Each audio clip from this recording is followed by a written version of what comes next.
Welcome to the Beige Planet podcast. I'm Paul Pate. I'm Al Lawrence. We've got our special guest, Frank Anjakos. He's a novelist, a screenwriter. He's Frank. What else are you? What do we need to know? Our research crew didn't do a good job this time. That's pretty much it. Father, attorney. And you're yoked. I mean, show us the. This is off topic, by the way, but so I apologize. But do this thing. You need beefcake for your site? Yeah, there we go. Jesus, man, what has been going on with you? The writing doesn't pay very well, so. Oh, okay. Yeah. Good, man. It's good to see you. I'm working on my second graphic novel, and Frank has actually been kind enough to be my editor and gave me some great feedback on my script, and I'm reworking it. And he's just an all-around nice guy. What are you up to, Frank, now? As far as writing goes? Yeah. Let's see. I have the one novel published, so that's out. The second one, the name of it, well, here we go.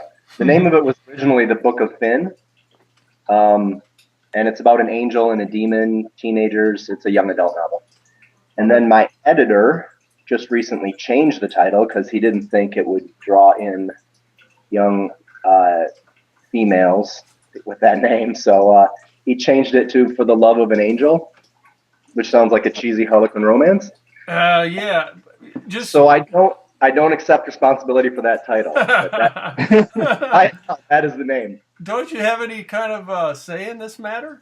Well, as soon as his contract expires, the name's going back. So if you want a collector's item, buy it now. Well, just so you know, here's what happened. I read it on my Kindle. Because I'm getting so freaking old, I can make the font huge. And so it's like reading a children's book, So I'm reading, or I read it on my Kindle, and then, I forgot about it, or you know what I mean. I was moving on to other books. Sorry, I didn't mean it, not in a bad way, but wow. And then a few months later, it's like 2 or 3 down on my list, and I noticed the name had changed on my Kindle. So. Oh, that's weird. Yeah, so I downloaded the Book of Finn, but then I noticed, a few months later that it was For the Love of an Angel. Did you buy it again? I like the original title better. Yeah, so do I. It'll go back. As soon as his contract expires, it's going back. Wow. Okay, so anyway, there's that, and I've got a couple other young adult novels that I'm working on. And then I also started a project writing. I write short stories, and I'm looking for a couple artists to do big painting / storyboard type things. I want to do a gallery show with like 10 or 12 short stories, and then have the painting, partnered with the short story. And so I have one done. One painting done, one short story. One short story and painting. Yeah. Oh, awesome. What's the theme of it? The short story? The short stories overall. Are you going with a general theme, or is it just going to be? Yeah. Well, there's no real theme. There's sort of a dark romance comedy thing. Yeah, short stories. Some of them are, of course, sort of like Edward Gorey-esque. Oh boy, we just heard about Edward Gorey on our last podcast, didn't we, Al? Yes.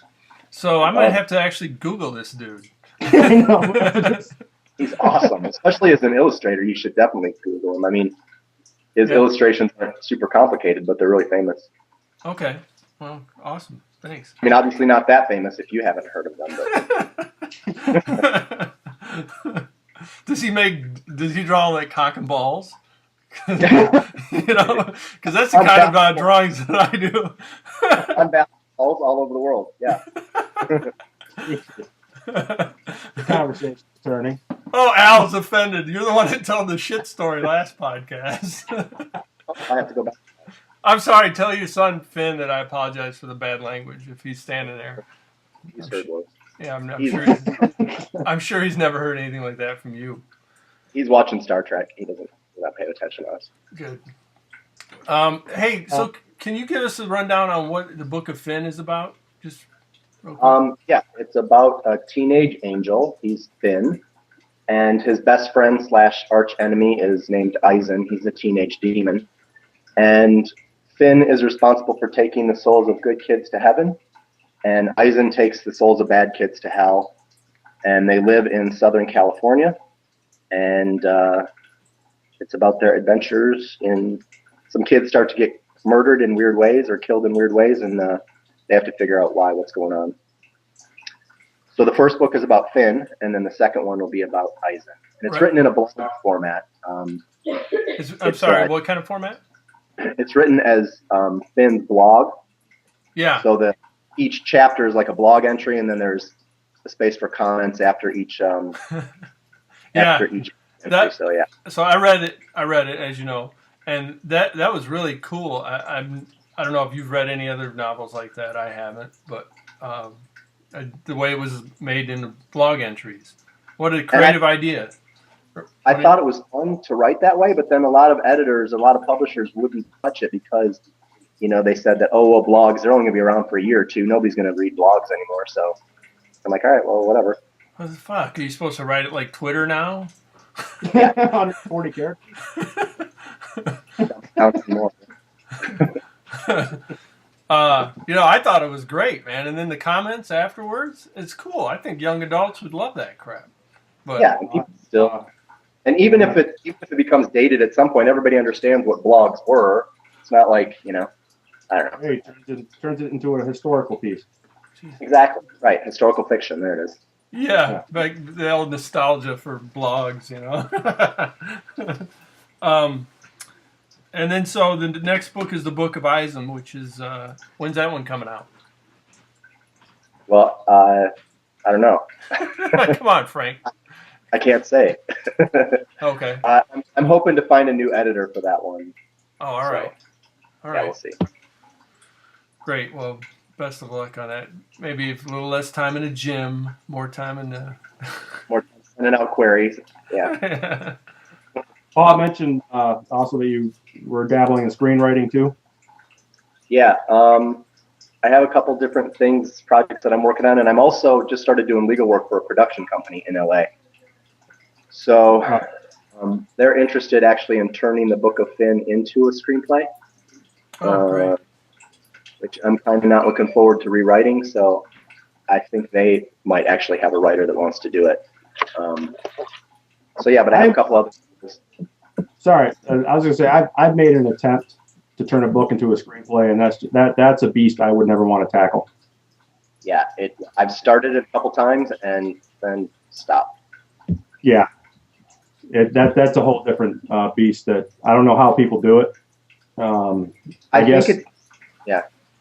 Well, I was going to say that the best example, I guess, of how people do it is they destroy the story and to turn it into.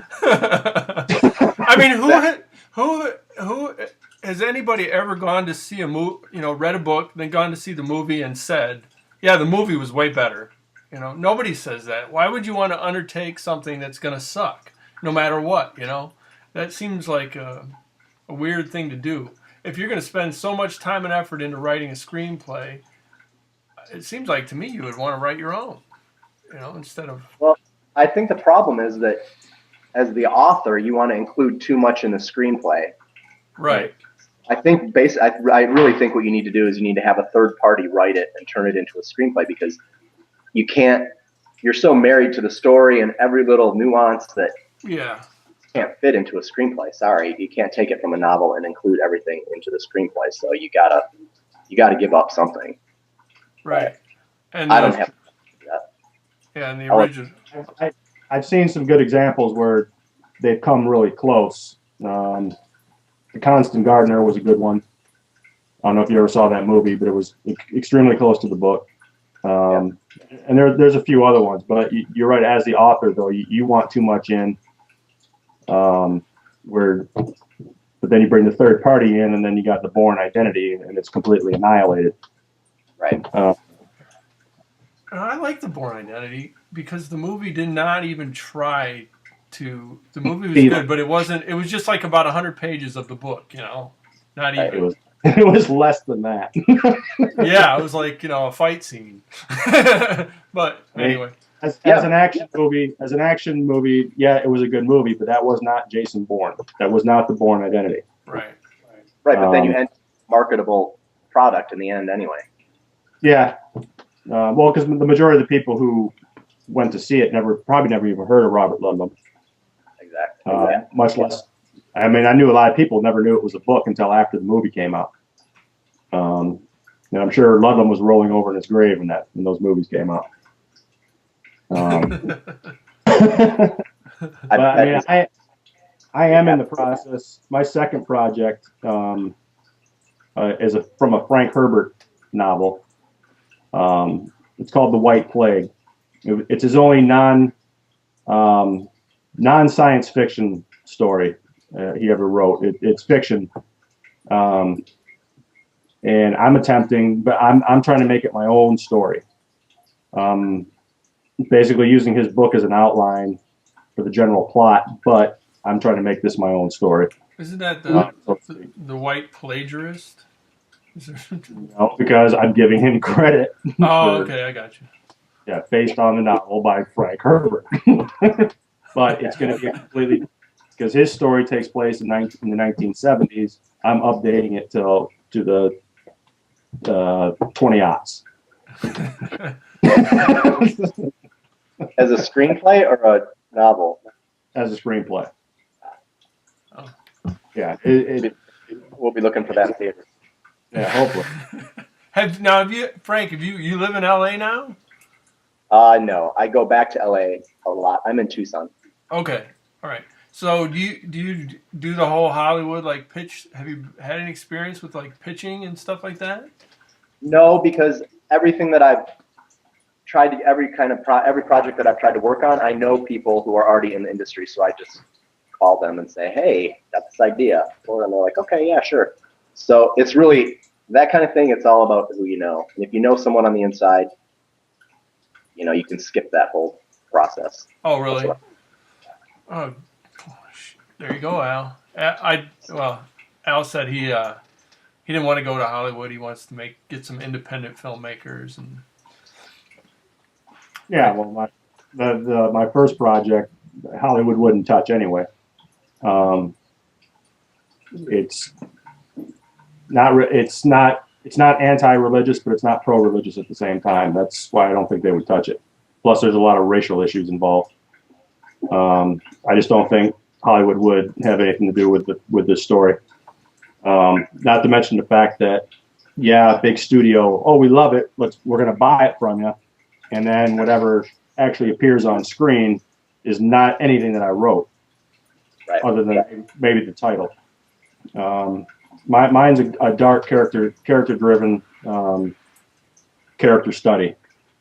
My main character is a single, multi-ethnic female atheist. That's why I just don't think Hollywood wants anything to do with that.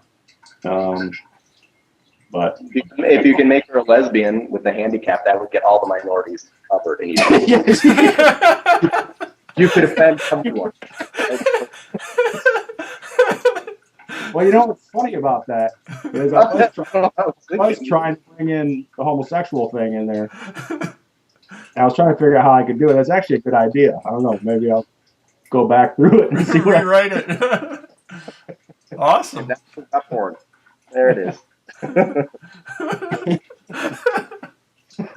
Hey, so Frank, one of the questions I like to pose often to having conversations about stuff like this is, and especially with people like you that have, you've published a book, but you work and you have a life. Otherwise, you're a father, and that stuff takes a lot of time too.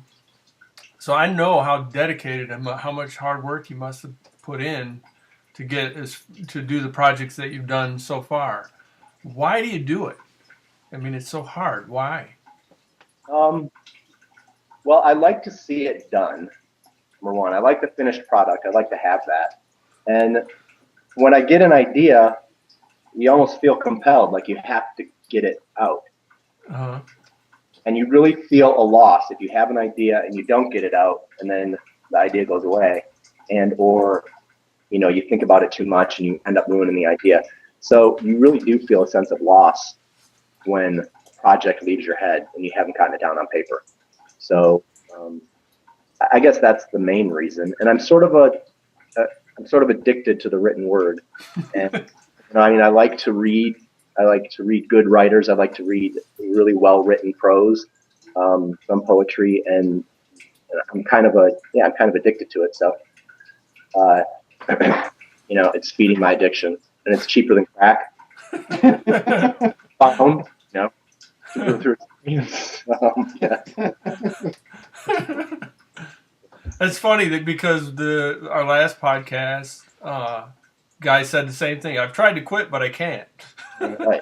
And then Al has mentioned, I just wanted to complete it, say I did it, and I definitely, that's the feeling I have. All these years I've been, dabbling in it and messing around, but I had nothing completed and I have nothing to show for it. And I'm like, damn it, I'm gonna, finish this sucker and have a completed book and that I can put on my shelf.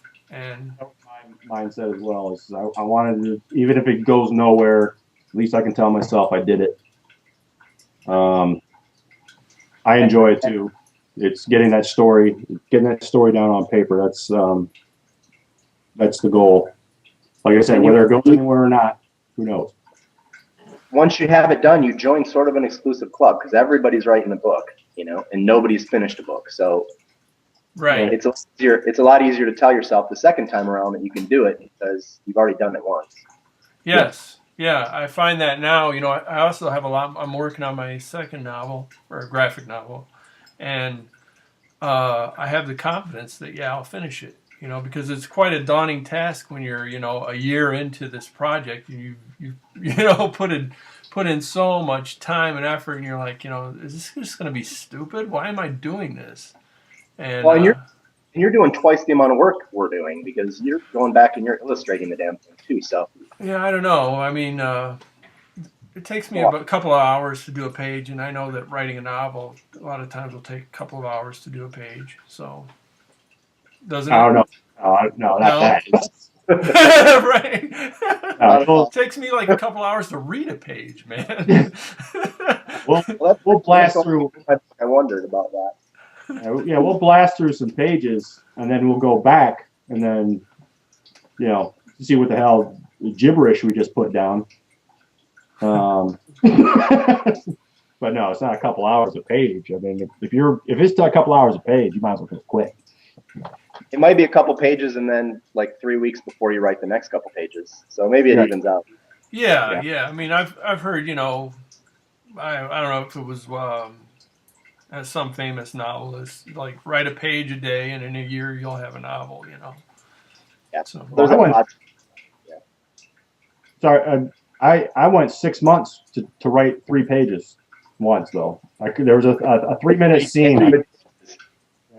There was a 3-minute scene. I could not figure out how to write it. It took me 6 months to put it down on paper. But I bet they got 3 awesome pages, huh? It actually turned. When I read it, I start crying. I'm not sure if you reached that point because Paul's reading it right now. It's where she meets them in the bar, and she's starting to do whiskey shots. Yeah, that scene right there took me 6 months to come up with. And it was a piece of music that opened it up for me. I don't know. Does music help you write? A lot. Yeah. Because when you're sitting down and writing, you really have to put yourself in the mood, and it can make a big difference, and it can make you get into the mood a lot faster, depending on what kind of music you're listening to. So, I do have writing music. I have writing mixes or writing playlists on my iPod. For my first story, I used. I'm not sure if you're familiar with Lorena McKinnon. Uh-huh. She's a Celtic world artist. Her music opened up scenes left and right for me. Just fit what I was writing perfectly. Yeah, I've got songs that help put me in the mood for it anyway. And that's the other thing too, is that you're busy, like you said, you're busy with your outside life, and in order to get into the mood to write, it can take you an hour to sit your ass down and go back and read what you've done and get back in the mindset. And Yeah, I mean, that's the thing about with mine. I sit down and, my style of drawing is sort of simple and cartoonish, so I can get into it quickly.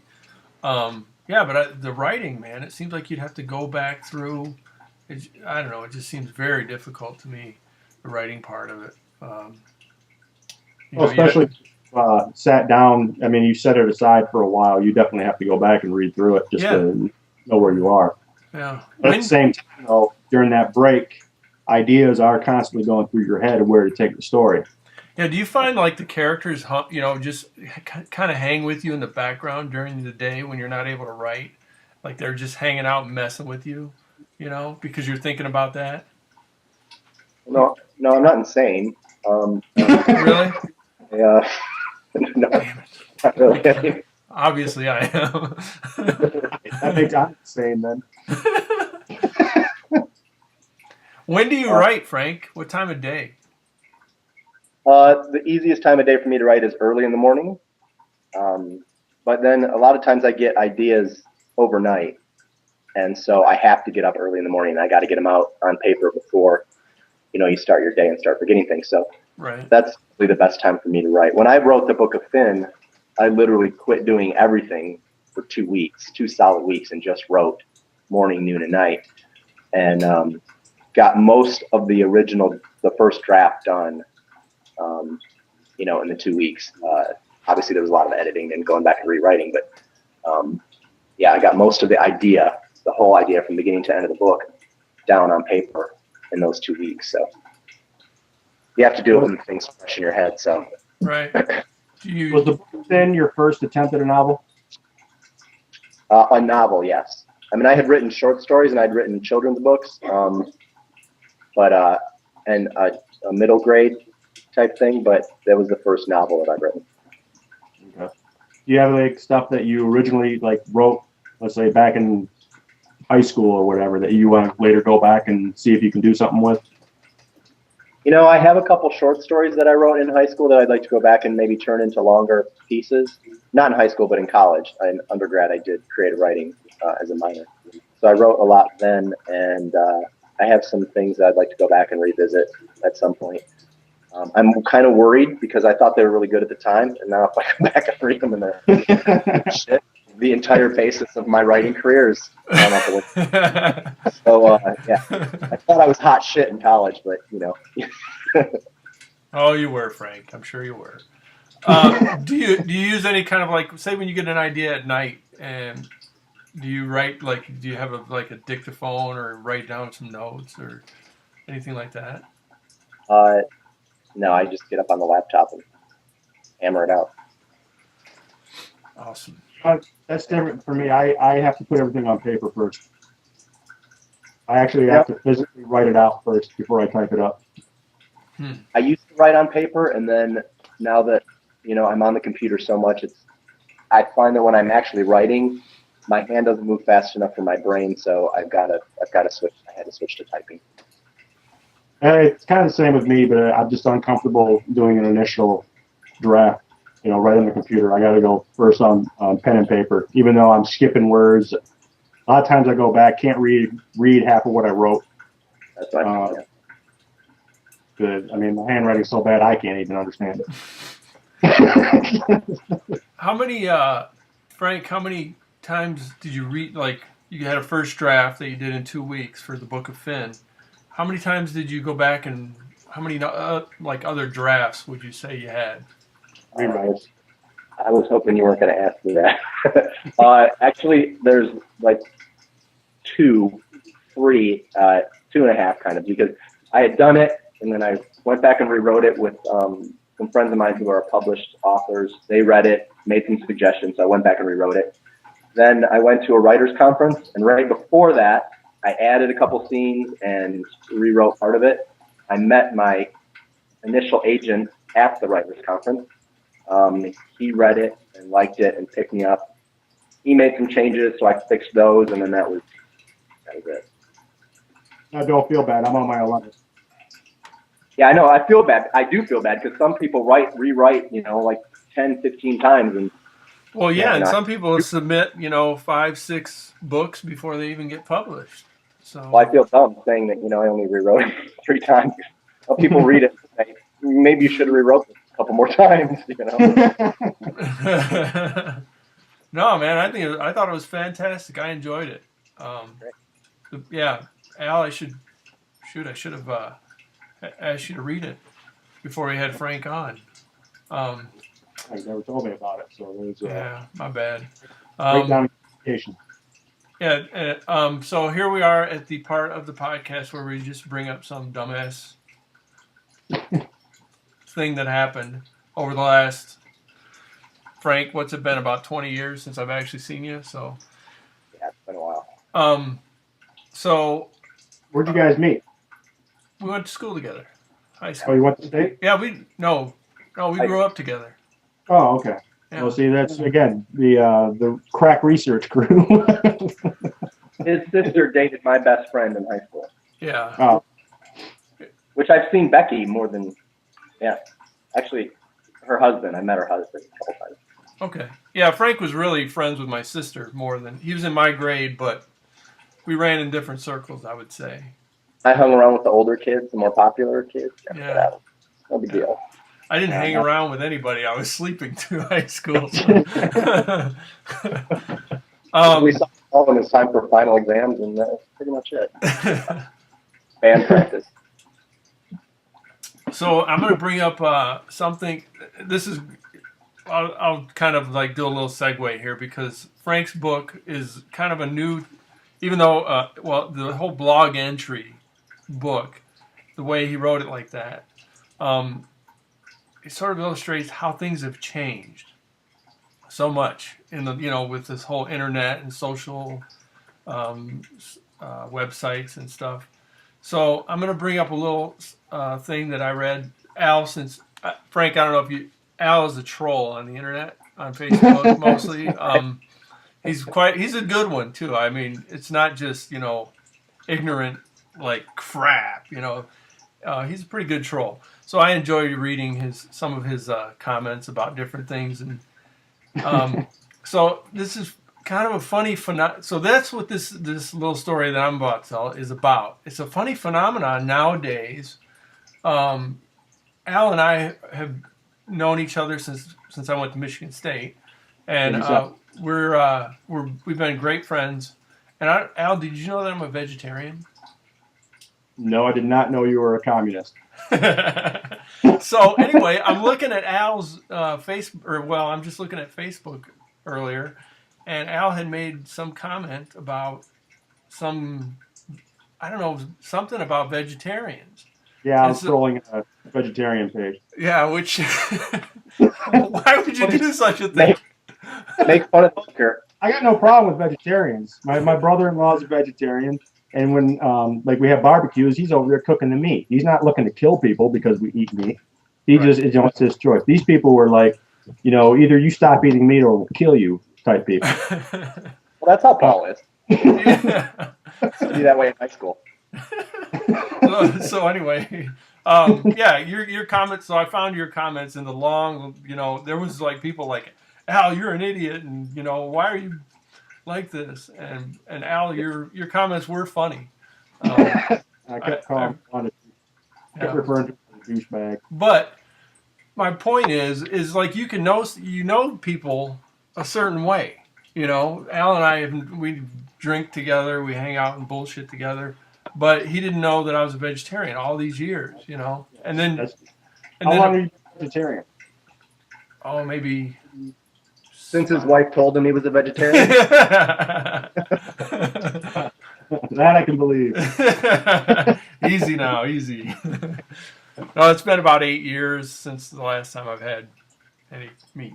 So, but that's kind of besides the point. It's not something. I don't talk to people about it. It's a personal thing, So, anyway, it's just interesting to me that you know people in person, but you also know them. They have their social networking persona, I guess, Yeah. And Oh yeah, I'm a completely different guy. yeah, and some people you can get to like their personality lends itself to the social networks, and it's like some people are good on Twitter, some people are good on Facebook, some people just don't want to do any of it. And so, but you do get to know people a different way, from the social networks. I think it's great. I love it.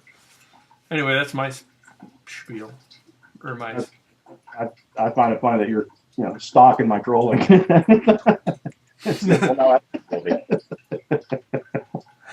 But I get that actually quite a bit. I'll be going after somebody on some whatever topic it is, and it's like Paul mentioned, I'm not in there just posting crap. My whole goal is to find irony and contradiction, and then I'll pounce on that. I'll go after that. But I'll get messages a lot, private messages. For the most part, the private messages are, I saw what you were doing. You speak for more of us than you realize. Keep doing what you're doing, blah, blah, blah. And then I also get the obligatory death threats. The good news, those are from vegetarians. You're pretty sick. They don't have a lot of energy. That's right. They're usually low in iron. So. But I've built up a little network, though, of because I'll be like, Paul said he saw me on this vegetarian page. Actually, a lot of the people who were commenting, not on my thread, but they were posting their own comments and starting their own threads on that page, were some of my troll friends. So you're like a troll king. You're not just I wouldn't say you're a king. I wouldn't put myself king. President, maybe. I am the leader of the trolls. But yeah, we kind of follow each. If we see each other on something, then we'll jump in and see if we can contribute to the chaos. That's funny. I know. I listen to the Joe Rogan podcast. Frank, do you ever listen to that? Yeah. Yeah, I know you're a big MMA guy, so yeah, he rips on vegetarians all the time. Like what's with you? Because there's a lot of us that are, real sanctimonious a-holes about it.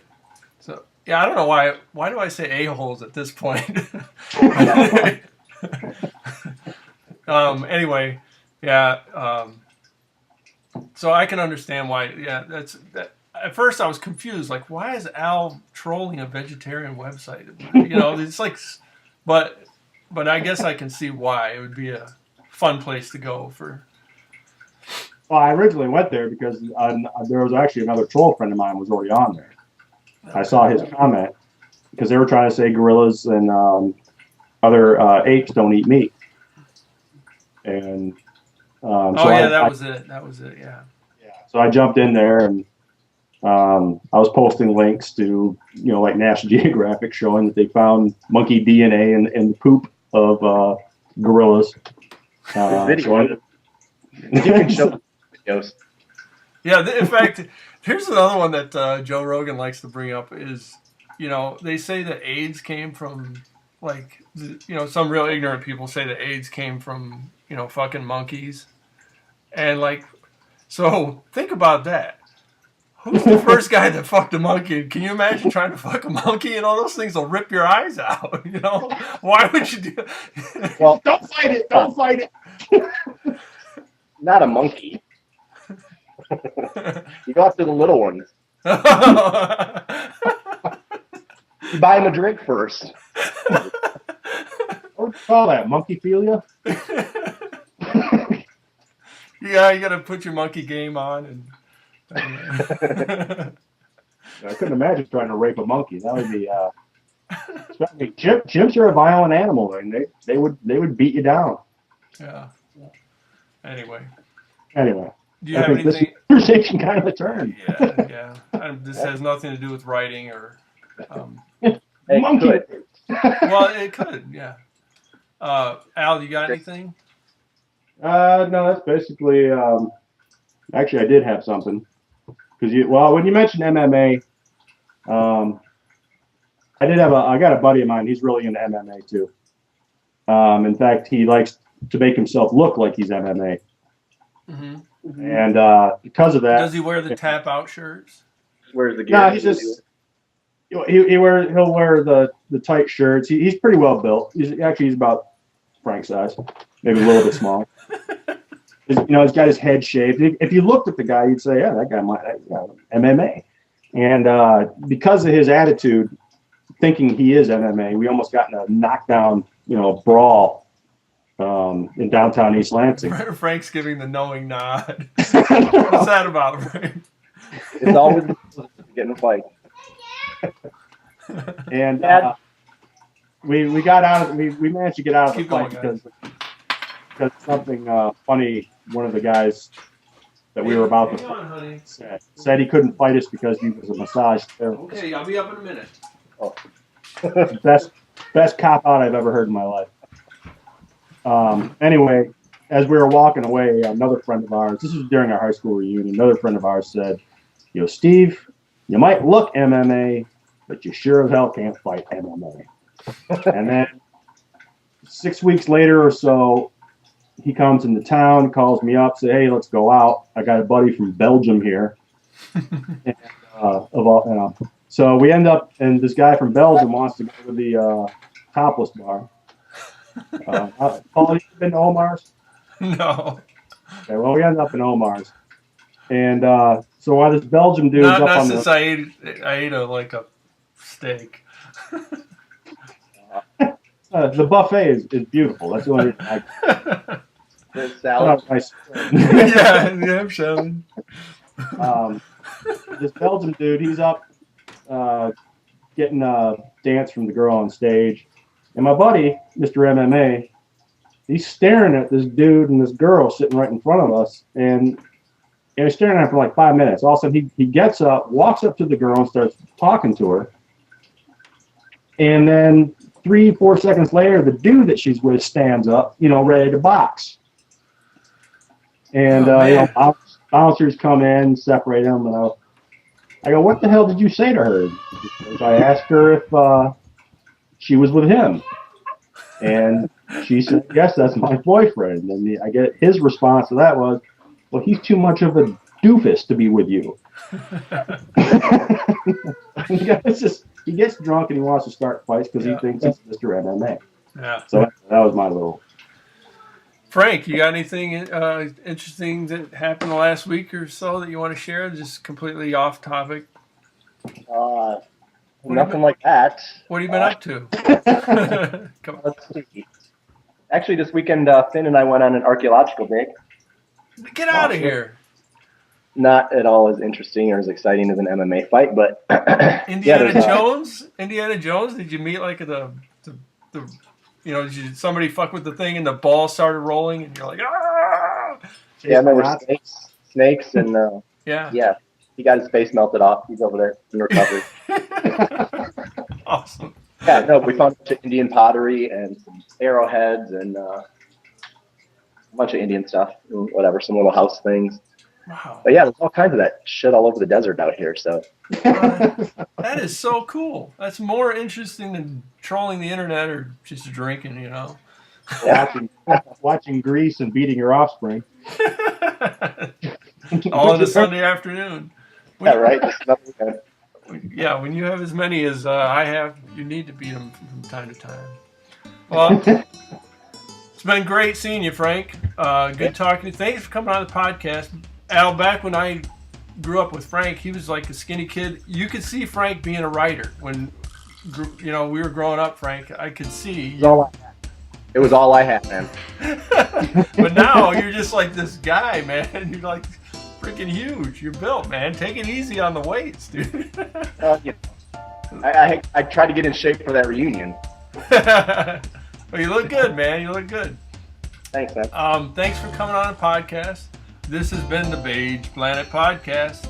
I'm Paul Pate. I'm Al Lawrence. And Frank Anjakos. Thanks, man. Great having you. All right, good to talk to you.